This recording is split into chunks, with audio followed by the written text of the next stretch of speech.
Hello and welcome guys to my YouTube channel जिसका नाम है फंडामेंटल साइंस। और आज की पहली हमारी वीडियो है जिसमें मैं कोई साइंटिफिक कंसेप्ट समझाने जा रही हूँ। तो लेट्स गेट स्टार्टेड।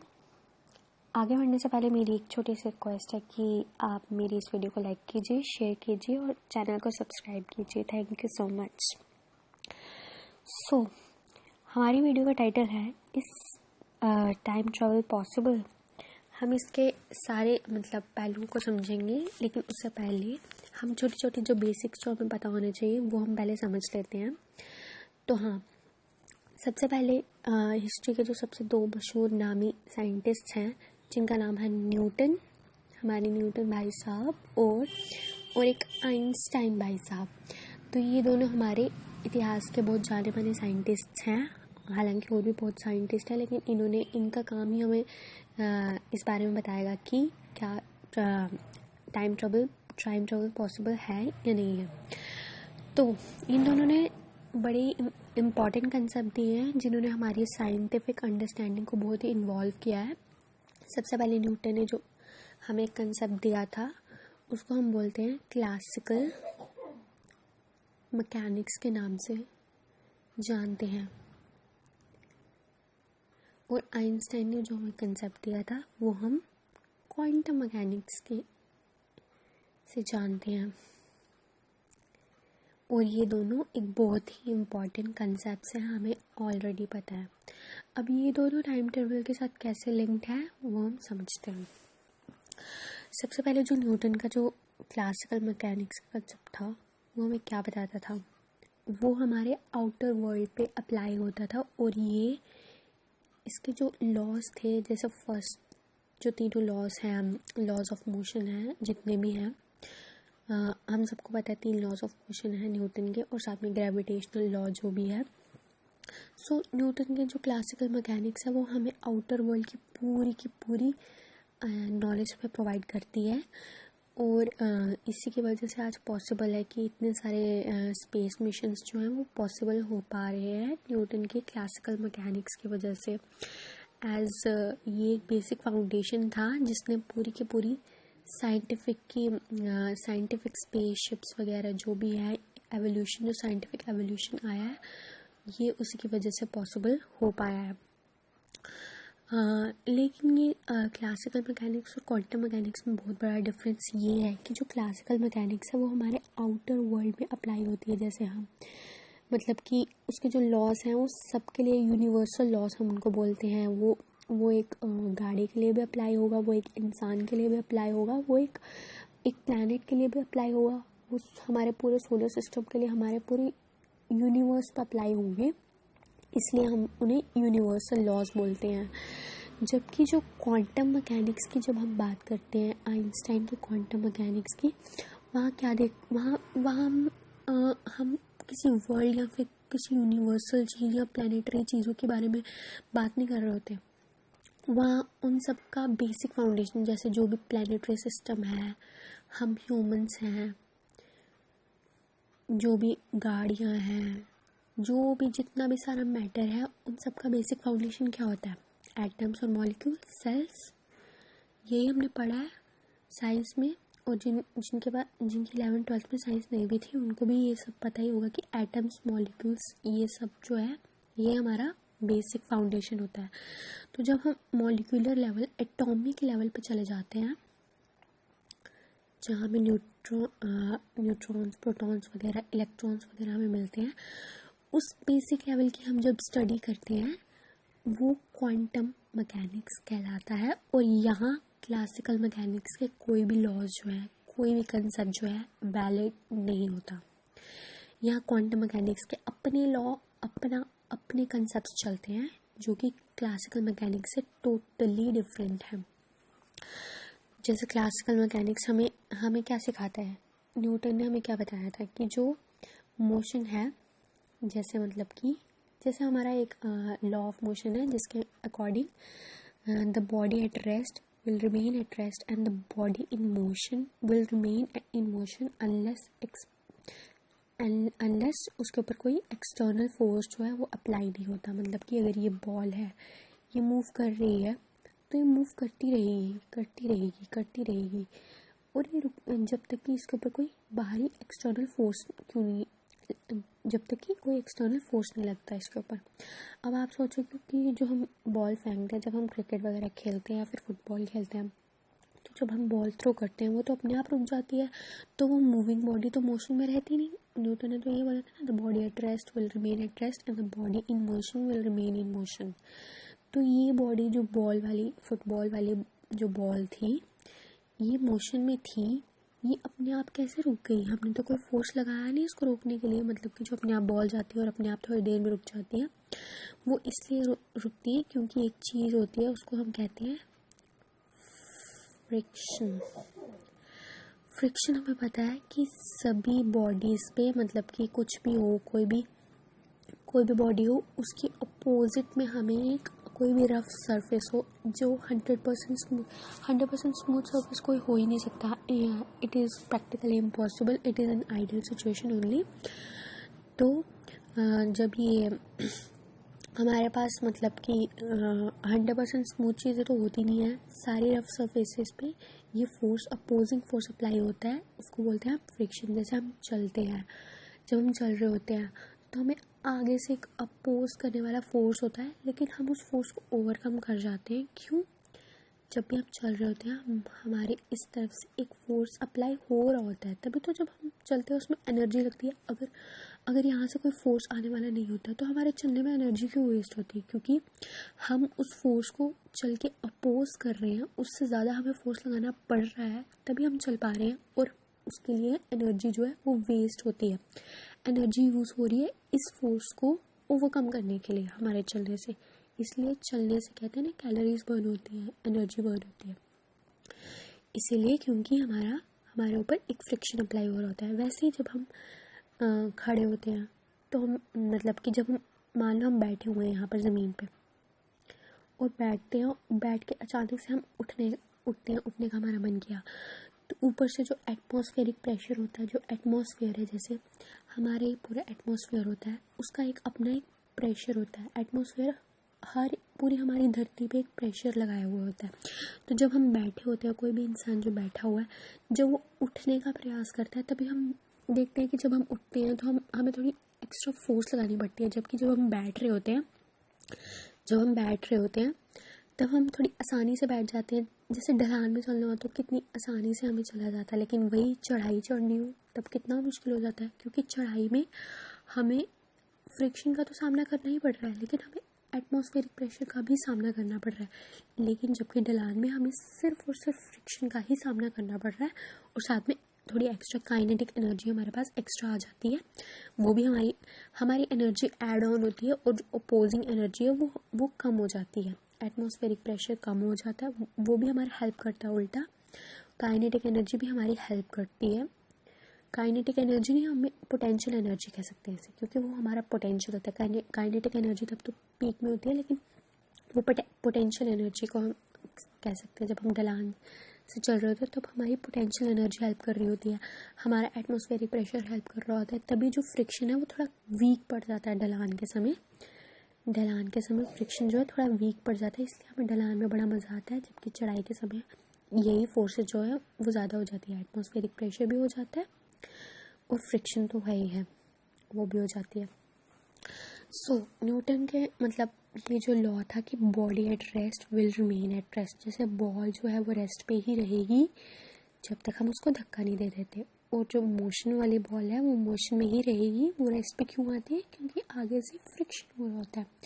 फ्रिक्शन ना हो तो ये हमेशा मूव ही करती रहेगी। ये कहना था हमारे न्यूटन भाई साहब का। अब हम देखते हैं, और ये क्लासिकल मैकेनिक्स के अंडर आता है, ठीक है। अब हम देखते हैं क्वांटम मैकेनिक्स, जिसमें सारे टाइम ट्रैवल के राज छुपे हुए हैं, और वो कंसेप्ट हमें दिया था आइंस्टाइन साहब ने। एल्बर्ट आइंस्टाइन भाई साहब ने हमें एक कंसेप्ट दिया था क्वांटम मैकेनिक्स। उसने बोल दिया था कि उसने न्यूटन को खारिज तो नहीं किया था, लेकिन उसने बोला था कि ये जो न्यूटन भाई साहब के जो लॉस हैं कि जो body at rest will remain at rest and body in motion will remain at motion, ये जो है वो गलत है। क्यों? क्योंकि कोई भी बॉडी कभी भी रेस्ट में नहीं रहती।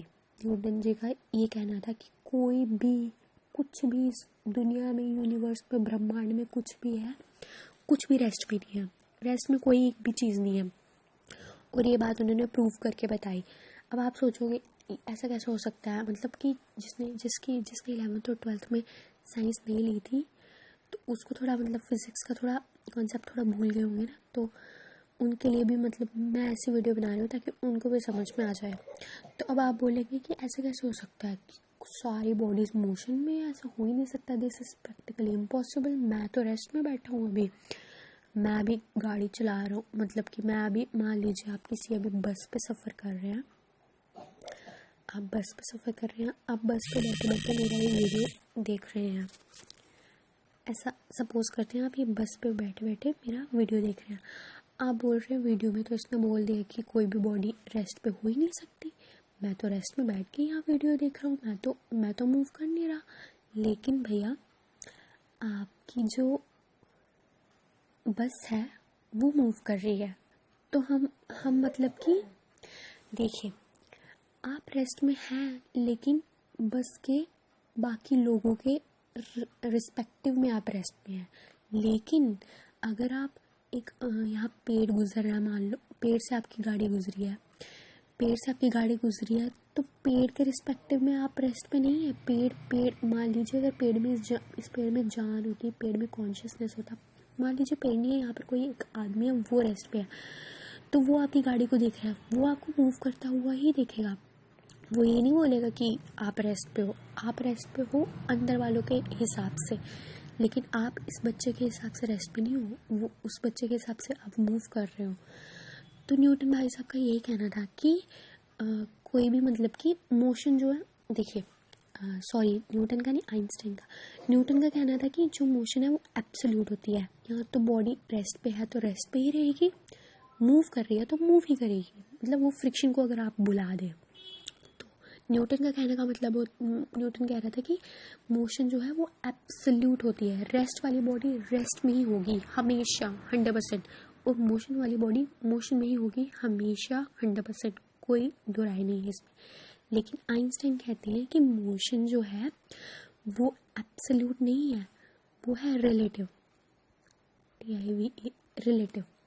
रिलेटिव का मतलब एब्सोल्यूट। अब एब्सोल्यूट और रिलेटिव में क्या फ़र्क होता है? एब्सोल्यूट होता है जो है, वही मतलब वही रहेगा, वो चेंज नहीं होने वाला। और रिलेटिव का मतलब क्या होता है? रिलेटिव होता है हो भी सकता है, नहीं भी हो सकता है, वो डिपेंड करता है आप किस एंगल से देख रहे हो। ओके, एब्सोल्यूट और रिलेटिव में ये बहुत बड़ा अंतर है। यही अंतर न्यूटन और आइंस्टाइन में की क्लासिकल मैकेनिक्स और क्वांटम मैकेनिक्स में भी है। क्लासिक मैकेनिक्स न्यूटन की जो है वो कहती है कि क्लासिकल मैकेनिक्स न्यूटन भाई साहब की कहती है कि मोशन जो है वो एब्सोल्यूट है, रेस्ट है तो रेस्ट ही है, मोशन है तो मोशन ही है, इसमें कोई बदलाव नहीं हो सकता। जबकि क्वांटम मैकेनिक्स की जो कि आइंस्टाइन की है वो कहती है कि मोशन जो है वो रिलेटिव होता है। रिलेटिव, आप मोशन में हो भी सकते हो, आप सेम टाइम पे मोशन और रेस्ट दोनों पे हो सकते हो, वो डिपेंड कर रहा है आप किस फ्रेम से देख रहे हो। जैसे मैंने बस वाले एग्जांपल बताई थी, अगर आप इस बच्चे के फ्रेम से देख रहे हो तो आप मूव कर रहे हो, बच्चा यही सोचेगा कि गाड़ी मूव कर रही है, आप भी मूव करो। लेकिन अगर आप अपने बगल वाले बंदे के फ्रेम ऑफ रेफरेंस से देखोगे तो आप रेस्ट पे हो। वही चीज़ आइंस्टाइन भाई साहब ने सिखाई थी कि जो मोशन है वो रिलेटिव होता है, ना कि एब्सोल्यूट, जो कि न्यूटन भाई साहब कह गए। न्यूटन भाई साहब सही थे। क्लासिकल मैकेनिक्स के लॉज जो हैं वो हमारी आउटर वर्ल्ड में 100% अप्लाई होते हैं, बट यही लॉज जो है वो जब क्वांटम मैकेनिक्स में आते हैं तो वो फेल कर जाते हैं। क्यों? क्योंकि एब्सोल्यूशन की वजह से। अब हम एटम्स और मॉलिक्यूल्स के मॉलिक्यूलर लेवल की बात करेंगे ना, तो जो क्लासिकल मैकेनिक्स के लॉस हैं वो फेल हो जाते हैं, बट क्लासिकल मैकेनिक्स कोई फेलियर नहीं है, क्योंकि इसकी वजह से हमारे स्पेस मिशंस जो हैं वो कामयाब होते आए हैं। बट हम क्वांटम मैकेनिक्स की बात कर रहे हैं, मतलब कि मॉलिक्यूलर लेवल पे क्लासिकल मैकेनिक्स हमारे आउटर वर्ल्ड के लिए तो अप्लाई ठीक ठीक से होती है, लेकिन हमारे मॉलिक्यूलर लेवल पे क्लासिकल मैकेनिक्स फेल हो जाती है, मॉलिक्यूलर एटॉमिक लेवल पे कोई और ही दुनिया चल रही होती है, ठीक है। अब मैंने आपको ये बता दिया कि न्यूटन और आइंस्टाइन की क्लासिकल मैकेनिक्स और क्वांटम मैकेनिक्स में क्या फ़र्क था, ये आपको पता चल गया, एब्सोल्यूट और रिलेटिव के बीच में डिफरेंस। अब टाइम ट्रैवल पे बात करते हैं। अब बेसिक थोड़ा जो है वो आप समझ गए हैं, ठीक है। जैसा मतलब कि मैंने बस की एग्जांपल ली थी, बस में आप मोशन पे भी थे, रेस्ट पे भी थे, वैसे ही अब आप बोलोगे मेरा घर जो है वो तो रेस्ट पे ही रहेगा, वो कौन से फ्रेम ऑफ रेफरेंस से मूव करेगा, वो तो किसी भी कोई भी फ्रेम ऑफ रेफरेंस ले लो, वो तो रेस्ट पे ही रहेगा ना, बच्चे से देखो या फिर बगल वाले की नज़र से देखो। लेकिन नहीं, आप धरती पे हैं, आपका घर भी इस पृथ्वी पे है और धरती जो है वो मूव कर रही है, तो आपका जो घर है वो रेस्ट पे कैसे हो सकता है। धरती तो मूव सन के आगे पीछे चक्कर लगा रही होती है ना, साल में एक पूरा चक्कर कंप्लीट करती है, तो आपका घर भी इतने चक्कर कंप्लीट कर रहा है, तो आपका घर कैसे रेस्ट पे नहीं है।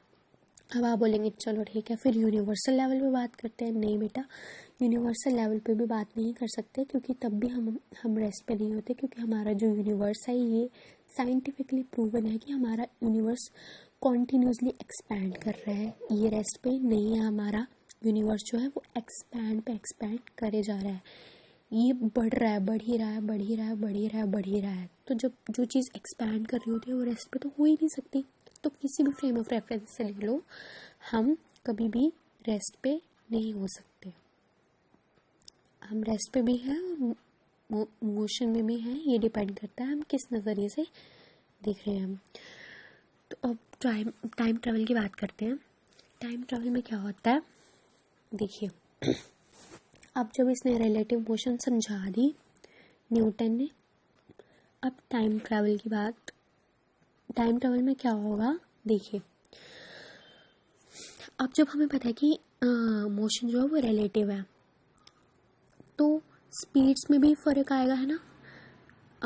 मतलब कि जैसे एक गाड़ी है वो ना 60 किलोमीटर पर आवर की स्पीड से चल रही है, ये इसी बस की बात कर लेते हैं, इसकी स्पीड है 60 किलोमीटर पर आवर, लेकिन ये स्पीड उस बंदे के हिसाब से है, मतलब अब स्पीड भी रिलेटिव हो गई। देखो, मोशन जैसे ही रिलेटिव हुई तो स्पीड भी रिलेटिव हो गई। देखो कैसे, इस बच्चे ये जो स्टिल बच्चा खड़ा है, यहाँ पर खड़ा है सिर्फ, इस बच्चे के हिसाब से इस बस की स्पीड है 60 किलोमीटर पर आवर, लेकिन वहीं एक और गाड़ी है सामने, कार है जा रही है बस के साथ साथ, इस कार की स्पीड है 30 किलोमीटर पर आवर।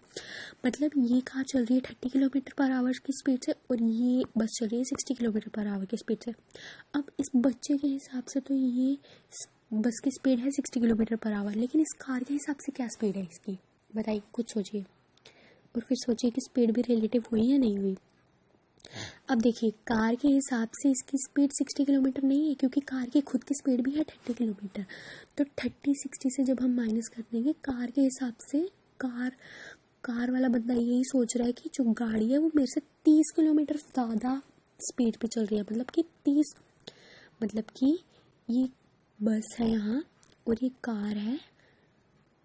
कार और ये यहाँ बच्चा है, इस बच्चे के हिसाब से ये बेशक 60 किलोमीटर पे चल रहा है, लेकिन ये कार 30 पे चल रही है, तो कार के हिसाब से ये बस जो है, मतलब कि स्पीड भी एक कांस्टेंट वैल्यू नहीं रही। ये बच्चा बोल रहा है कि ये 60 किलोमीटर पर आवर की स्पीड है, लेकिन ये मूविंग कार 30 किलोमीटर वाली कार बोल रही है कि इसकी स्पीड 30 किलोमीटर पर आवर है, क्योंकि ये से 30 किलोमीटर, इन दोनों में फासला 30 किलोमीटर पर आवर का स्पीड का है ना। तो स्पीड भी रिलेटिव है, स्पीड भी एक कांस्टेंट वैल्यू नहीं रही। मतलब कि मेरी स्पीड, अगर मैं एक पर्टिकुलर, आप अभी चलते चलते अगर ये वीडियो देख रहे हो, तो आपकी वो स्पीड नहीं है जो आप मान के चल रहे हो। अगर आप बिल्डिंग्स के साथ, एक खड़ी बिल्डिंग के साथ कंपेयर कर रहे हो कि मेरी स्पीड इतनी है, तो आपके साथ में बगल में जो आपके साथ जो चल रहा है उसके हिसाब से आपकी स्पीड कुछ और होगी। बिल्डिंग के हिसाब से आपकी स्पीड कुछ और है, लेकिन आपके साथ में बगल में जो चल रहा है उसके हिसाब से आपकी स्पीड कुछ और है। ऐसा भी हो सकता है कि आप चल रहे हो और आपकी स्पीड 0 हो, उसके हिसाब से जो आपके बिल्कुल साथ साथ चल रहा है। मान लीजिए अभी आपके साथ कोई एक बंदा चल रहा है, आप दोनों चल रहे हो और ये यहाँ पर एक पेड़ है, पेड़ के हिसाब से तो आप दोनों की कुछ स्पीड है, लेकिन इस बंदे के हिसाब से जो बिल्कुल आपके साथ कदम से कदम मिला के चल रहा है, उसके हिसाब से आपकी स्पीड तो 0 है ना। क्योंकि मतलब कि डिफरेंस ही नहीं है कोई, तो स्पीड भी रिलेटिव है। लेकिन अब न्यूटन भाई साहब एक जो है क्लॉ जो है इस लॉ का, क्वांटम मैकेनिक्स का फ्लॉ जो है, मतलब कि जो, या फिर मतलब कि इसको कैलकुलेटिवली सही बिठाने के लिए उन्होंने मतलब कि एक वैल्यू आप सभी को पता होगी, उसको बोलते हैं c equals to speed of light. ये सभी को पता है c स्पीड ऑफ लाइट होती है, ये आप सभी को पता ही होगा, हम सभी ने पढ़ा ना 11th-12th में कि c होती है स्पीड ऑफ लाइट। लेकिन और c की वैल्यू कितनी होती है हम सभी को पता है, गूगल कर लीजिए, 3 × 10⁸ मीटर पर सेकेंड। हम सभी ने 11th-12th में पढ़ रखा है कि लाइट की एक स्पीड होती है और उसको कैलकुलेट भी किया जा चुका है, और वो है 3 × 10⁸ मीटर पर सेकेंड। पर अभी कुछ मिनट पहले तो हमने ये समझा अभी कि स्पीड कांस्टेंट हो ही नहीं सकती, स्पीड रिलेटिव है। तो ये लाइट की स्पीड कांस्टेंट कैसे है? इसकी वैल्यू 3 × 10⁸ मीटर पर सेकेंड ही क्यों है? मैंने अभी बोला कि स्पीड वेरी करती है, स्पीड कांस्टेंट चीज़ हो ही नहीं सकती। वो बस की स्पीड 60 भी थी और वो बस की स्पीड 30 भी थी। आप जो चल रहे थे, आपकी भी कुछ स्पीड थी और आपकी कुछ स्पीड नहीं भी थी बगल वाले इंसान के हिसाब से। तो स्पीड तो एक वेरिएबल चीज़ है, ये लाइट की स्पीड कांस्टेंट चीज़ कैसे हो गई? सोचने वाली बात है ना। अब यहीं से टाइम ट्रैवल का कंसेप्ट शुरू होता है। कैलकुलेशन सही बिठाने के लिए उनको आइंस्टाइन भाई साहब को स्पीड ऑफ लाइट जो है वो कांस्टेंट रखनी पड़ी थी, और जो कि होती भी है, हमें पता भी है कि स्पीड ऑफ लाइट जो है कांस्टेंट होती है। तो यही चीज़ जो है वो हमारे टाइम ट्रैवल को पॉसिबल बनाती है। अब क्यों वो हम समझते हैं। देखिए, अब जो हम कंसेप्ट समझने वाले हैं वो बहुत इंपॉर्टेंट है, तो ध्यान से समझिएगा। देखिए होता क्या है, जो स्पीड ऑफ लाइट है वो कांस्टेंट है, सिंस हमें ये मानना पड़ेगा, क्योंकि आइंस्टाइन यही कह गए हैं कि जो कैलकुलेशन सही बढ़ानी है तो स्पीड ऑफ लाइट को कांस्टेंट मान के चलना पड़ेगा। यूनिवर्सल है स्पीड ऑफ लाइट, कांस्टेंट है पूरी, ये रिलेटिव नहीं हो सकती। अब देखिए स्पीड ऑफ मतलब कि आइंस्टाइन ये कह गए थे कि स्पीड ऑफ लाइट को कोई ऑल्टर नहीं कर सकता, चाहे बेशक स्पीड ऑफ लाइट के लिए कोई और चीज़ ऑल्टर करनी पड़ जाए, लेकिन स्पीड ऑफ लाइट को कोई ऑल्टर नहीं कर सकता, उसको कोई वो नहीं कर सकता, उसकी वजह से कुछ और वो ऑल्टर करना पड़ जाए तो कोई बात नहीं, लेकिन स्पीड ऑफ लाइट को ऑल्टर नहीं कर सकते। अब देखिए स्पीड ऑफ लाइट कांस्टेंट है, मतलब कि ये सूरज है हमारा और ये हमारी पृथ्वी है, इस स्पीड से जो है हमारी लाइट हमारी पृथ्वी पे आती है, पहुंचती है। इसकी मतलब कि ये अपनी स्पीड है, ये लाइट की एक स्पीड है, लेकिन ये है एक तारे के रिस्पेक्टिव से, तारे के पॉइंट ऑफ व्यू से। अब मान लीजिए एक स्पेसशिप ट्रैवल कर रही है, उसके पॉइंट ऑफ व्यू से, क्योंकि स्पेसशिप की अपनी भी स्पीड होएगी, उसके पॉइंट ऑफ व्यू से तो स्पीड ऑफ लाइट को कुछ और होना चाहिए, है ना। देखो मैं दोबारा इस बात को समझाती हूँ। ये हमारा सन है, ये हमारी प्यारी पृथ्वी है, और यहाँ पर आने में लाइट को एक स्पीड से लाइट आ रही है यहाँ पर, जिसको हमने स्पीड ऑफ लाइट के नाम से जानते हैं, जो कि हमें पता है 3 × 10⁸ मीटर पर सेकेंड। मान लीजिए यहाँ पर एक और तारा है, कोई सेलेस्टियल बॉडी है, ये स्टिल यहीं पर बैठी हुई है, यही मतलब कि इसकी पोजीशन स्टेशनरी है, ये मूव नहीं कर रही। तो इसके हिसाब से तो यही स्पीड है, इस सूरज की रोशनी को धरती पर पहुंचने में जो स्पीड का सामना करना पड़ रहा है वो ये तारे के हिसाब से यही है। लेकिन मान लीजिए हमने धरती में से एक रॉकेट छोड़ा है, वो चल रहा है, मान लीजिए रॉकेट इस डायरेक्शन में आ रहा है, अब ये रॉकेट भी चल रहा है, ये लाइट भी चल रही है। अब इसके हिसाब से ये लाइट कैसे कांस्टेंट हो सकती है? क्योंकि इस रॉकेट की अपनी भी एक स्पीड होएगी ना, ये तारा था कांस्टेंट, इसीलिए ये जो स्पीड है वो सही बैठ गई इस तारे के कॉन्सेप्ट में। लेकिन ये रॉकेट तो स्टेशनरी नहीं है, ये तो मूव कर रहा है। मान लीजिए इसकी कुछ स्पीड है, मान लीजिए मतलब कुछ भी मान लीजिए, क्योंकि इतनी ज़्यादा हमारे रॉकेट्स की आज तक इतनी स्पीड हो नहीं पाई है, लेकिन कुछ भी आप हिसाब लगा लीजिए कि मूवी कर रहा है, स्टेशनरी नहीं है, तो ये इसके हिसाब से 3 × 10⁻8 मीटर पर सेकेंड नहीं हो सकती इसकी स्पीड, क्योंकि ये इसमें से कुछ तो कट हो रहा है ना, इसकी अपनी भी स्पीड है, वो अपनी स्पीड इसमें से कट हो रही है, तो उस हिसाब से चल रही है ना वो। लेकिन अब यहाँ हम फंस गए, क्योंकि आइंस्टाइन ने बोला था कि जो स्पीड ऑफ लाइट है वो कांस्टेंट रहती है, वो कभी उसको नहीं ऑल्टर करना, और किसी चीज़ को ऑल्टर कर सकते हैं तो कर लो, लेकिन स्पीड ऑफ लाइट को ऑल्टर नहीं करना, है ना। तो अब देखो, हमें पता है कि स्पीड जो होती है वो होती है डिस्टेंस अपॉन टाइम, है ना।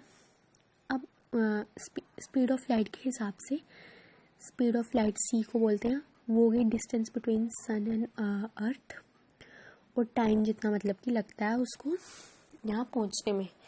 देखो, न्यूटन ने कहा कि आइंस्टाइन ने कहा कि ये जो है वो कांस्टेंट रहेगा।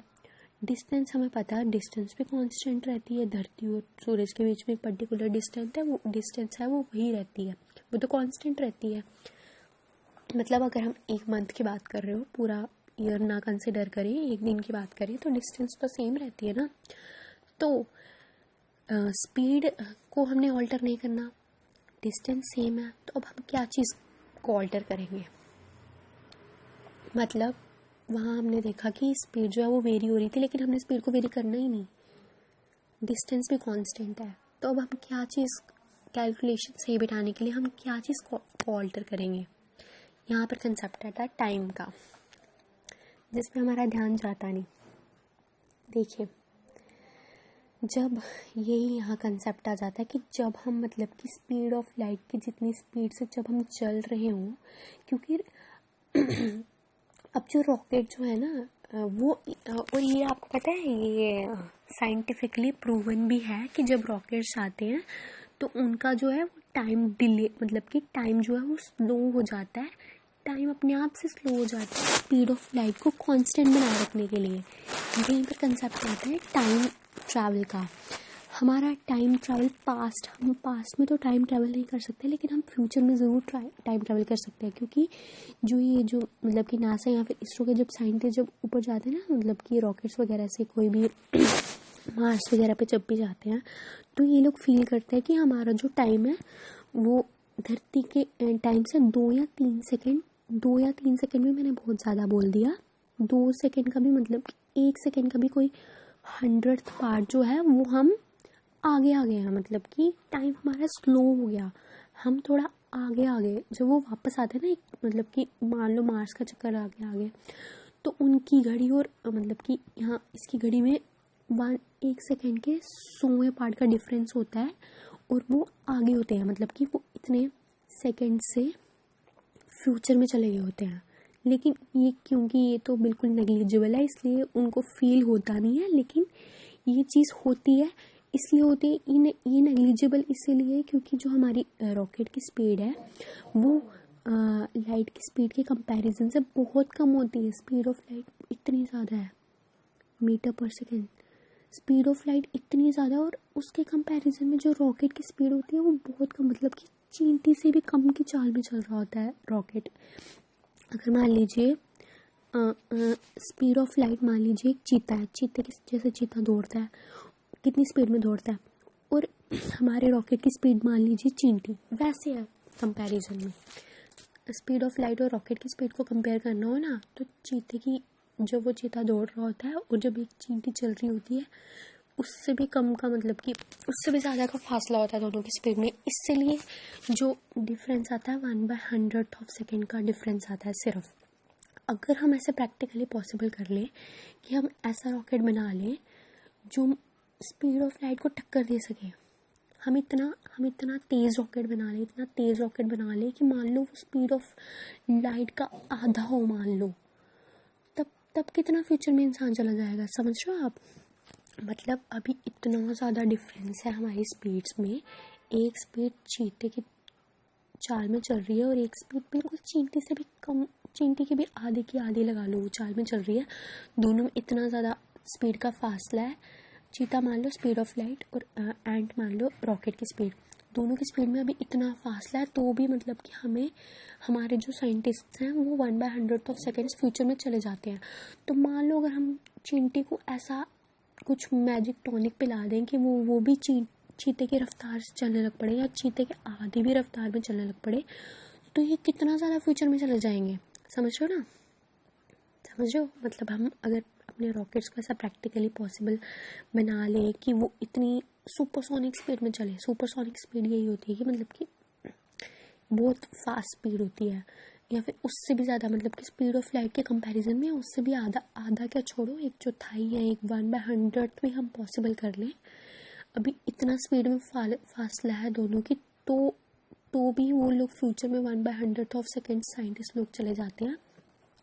तो जब हमारी कंपेरेबल हो जाएगी, दोनों में फासला बहुत कम रह जाएगा, स्पीड ऑफ लाइट और हमारे रॉकेट की स्पीड में फासला बहुत कम रह जाएगा, तब वो लोग बहुत ज़्यादा फ्यूचर में चले जाएंगे। मान लो अगर स्पीड ऑफ लाइट के आधे भी हमारे रॉकेट की स्पीड हो गई ना, तो जब साइंटिस्ट लोग मार्स का चक्कर लगा के आएंगे ना, तो यहाँ पर धरती पे 10 या 20 साल बीत चुके होंगे, मतलब कि वो 10 या 20 साल फ्यूचर में आ गए होंगे।